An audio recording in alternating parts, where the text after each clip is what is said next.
Patrícia Carla pergunta: boa noite. Quem teve o visto de turista negado consegue aprovação do ESTA? Já sou aplicante do EB3 com vocês, porém tenho interesse no visto E2. Sopa de letrinhas, doutor Vonei, vamos explicar o que é o ESTA, o que é o EB3 e o que é o E2. Muito bem. Vamos lá. O ESTA é um programa, né, uma sigla que representa o programa de isenção de vistos. A grande parte dos países da Europa não necessita que você tenha um visto para entrar nos Estados Unidos. Esta não é considerado um visto. É considerado apenas uma isenção, ou seja, essa pessoa tem o direito de entrar no país preenchendo um formulário. Esse formulário pode ser obtido online, pagando uma determinada taxa, e isso é passível de uma verificação e, eventualmente, pode ser haver algum problema com relação à aprovação se você tem um visto negado. Por que isso acontece? Ter um visto negado para os Estados Unidos levanta uma certa atenção do oficial que está avaliando a entrada de alguém no país. Por que isso acontece? Bem, numa live anterior nós explicamos isso. Isso é um artigo da Lei de Imigração. Toda pessoa que aplica para um visto nos Estados Unidos ou que manifesta a vontade de vir, em princípio, existe uma presunção, logicamente uma presunção relativa, admite prova em contrário, mas existe uma presunção que a intenção é migrar. Poxa, mas eu estou aplicando para um visto de turista. Mas em princípio, os Estados Unidos entendem que você vem para ficar. Então você tem que fazer a prova em contrário de que você não pretende ficar coisa nenhuma. Você vem apenas para visitar o país por um breve tempo e depois sua intenção é voltar ao seu país de origem, onde você tem vínculos que prendem você ao país. Então, por essa razão, quando um visto é negado, o oficial de imigração vai ter uma atenção maior. Não significa que será negado, mas existe sim essa possibilidade. Já o visto EB3 que ela diz, né? Então, EB3 é uma situação um pouco diferente. No EB3 você está manifestando claramente uma intenção de residência e trabalho no país. Então é uma situação completamente diferente. O fato de você ter um visto negado anteriormente, dependendo da razão pela qual foi negado, né, se isso está ligado, por exemplo, a uma situação desabonadora, pode haver uma influência. Agora, se simplesmente foi uma decisão porque o oficial que avaliou o seu caso não viu vínculos suficientes e resolveu negar o visto de turista, isso não quer dizer que vai haver algum reflexo no visto EB3, que é um visto de residência e trabalho para trabalhadores ou que sejam profissionais de nível superior, porém com pouca experiência profissional, início de carreira ainda numa fase incipiente, né? Ou profissionais que tenham qualificação, tenham habilidade em algo especial, embora não tenham curso superior, ou o famoso visto EB3 Unskilled, que é um visto destinado àqueles profissionais que queiram contribuir com o país atuando em funções de base, funções menores, né? Então, esse é o visto EB3.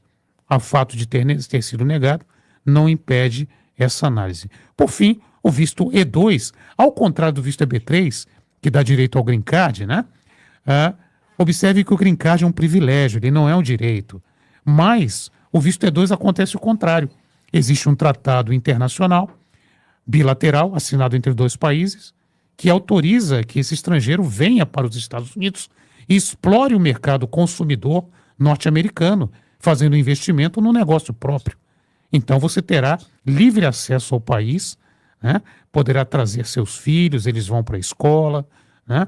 O cônjuge poderá ter uma autorização de trabalho e você vem para fazer um investimento, né? Que é um direito seu, como estrangeiro, de um país signatário do tratado. Infelizmente, o Brasil, por alguma razão, não assinou o tratado. Nem o Brasil, nem o Peru, nem o Suriname. Mas a grande maioria dos países assinou, inclusive Portugal. Então, e é um visto rápido também, apenas para lembrar, né? Em poucos meses, essa candidatura aí é apresentada, é feita uma entrevista e você vem para cá. ou a negativa do visto de turista não vai impedir que você exerça esse direito. Você sabe, doutor Vonei, que o visto E2 tem se tornado cada vez mais comum e mais procurado pelos nossos clientes. Por quê? É um visto que atende muitos brasileiros por ter dupla cidadania, italiana, espanhola, portuguesa e várias outras cidadanias que são abrangidas. São 86 países diferentes que têm o acordo bilateral de comércio com os Estados Unidos. Então, se você tem uma dessas cidadanias, você pode aplicar para o E2. É um visto rápido, como o senhor falou, 2, 3 meses você já está com visto aprovado para morar aqui nos Estados Unidos, podendo montar uma empresa, montar um negócio e ainda tendo cônjuge de autorização de trabalho, podendo trabalhar legalmente. E principalmente para quem pensa em residir permanentemente aqui nos Estados Unidos e está aplicando para um EB3, que leva às vezes até 4 anos, ou para um EB2, que está levando hoje 2 anos, já é uma forma de antecipar a vinda, né? Um planejamento que pode ser feito. Você já consegue vir com o E2, aplicar em paralelo para algum outro visto, que vai te dar o green card lá na frente. Então é um visto que tem sido bastante procurado. Se você quer saber mais sobre esse visto, quer saber se aplica e quais são as condições, entra em contato com a gente, tá? Corre lá em volare.com/contato, agenda uma consulta que a gente vai ter prazer de falar sobre ele. E até uns casos interessantes, me permita, doutor Davi. Tivemos casos, né, em que um dos cônjuges aplicou para o visto EB3, mas o outro cônjuge tinha cidadania italiana. Olha que bacana. E com essa cidadania italiana, então ele aplicou, em pouco tempo estava nos Estados Unidos, e a pessoa pode estar aqui enquanto aguarda, paralelamente, o processamento do visto EB3. Ou seja, que é um visto que pode levar aí até 4 anos, mas já antecipa a intenção, né, de morar aqui nos Estados Unidos. Exatamente. É uma boa oportunidade. Bom, a Marta Ferreira pergunta: estamos fazendo o nosso processo com vocês. Meu marido é aplicante. O resultado da Academic Evaluation foi a aceitação do mestrado dele como engenharia elétrica. Excelente. Com isso, ele pode trabalhar na área dele? Essa é uma excelente pergunta, né? E é até comum esse tipo de pergunta. O que é o Academic Evaluation de fato? E se ele serve como a revalidação de diploma, que é uma dúvida comum que existe aqui, né? A Academic Evaluation é a revalidação de diploma, doutor Vonei, ou são coisas diferentes? Não é, infelizmente, né? A Academic Evaluation, como já foi dito aqui pelo Dr. Davi, uma agência credenciada nos Estados Unidos, ela vai apresentar um relatório para o governo, para o USCIS, demonstrando que a sua formação acadêmica no Brasil, ela tem equivalência com graduate norte-americano, se você teve um ensino semelhante a um profissional daqui, né? Então, eles são muito criteriosos. Eles vão ver seu diploma, vão ver seu grau, vão ver o seu histórico escolar, vão ver a sua carga horária, vão checar as disciplinas que você cursou e vão fazer a equivalência com as ementas, né, escolares dos cursos de graduação ou de mestrado nos Estados Unidos. E, havendo essa equivalência, você então tem o seu título reconhecido, né? E com essa equivalência, você então cumpre o critério do Advanced Degree. Mas, infelizmente, não é ainda o necessário para uma validação. A validação passa necessariamente pela avaliação de um conselho. É o que nós chamamos de board, né? Esse conselho, então, ele vai avaliar as suas credenciais, a sua formação. Em alguns casos, será exigida uma prova de proficiência no idioma.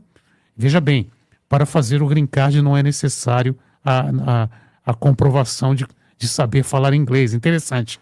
A USCIS não exige. Mas se você quiser fazer uma validação, isso pode ser necessário, né? Talvez um TOEFL, um IELTS, né? Algum curso que demonstre que você tem proficiência.